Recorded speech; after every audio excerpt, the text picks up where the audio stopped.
ഇവനെ പിടിക്കുന്ന തീയിലേക്ക് എടുത്തറിയും രണ്ടിനെ കൊണ്ടുപോകാ പന്നീനെ ഒഴിക്കേ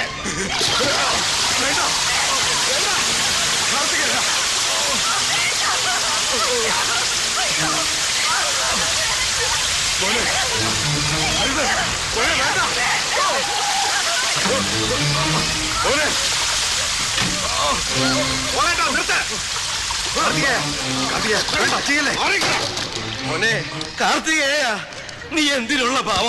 വേണ്ടടാ, ഞാനേടാ മോനെ പറയണേ. വേണ്ട, ഇവൻ ഇനി വേണ്ട. എന്റെ അച്ഛനില്ലാതെ ഇവൻ മാത്രം വേണ്ട. രാജേന്ദ്രന്റെ കഴുത്തറുത്തിട്ട് അദ്ദേഹം പോയത് മതി. നീ അവന് വേണ്ടി കടം വീട്ടണ്ട. ഇങ്ങോട്ട് കിട്ടിയത് തിരിച്ചു കൊടുത്തിട്ട് തന്നെ അവൻ പോയേ. വേണ്ട മോനെ, വേണ്ട.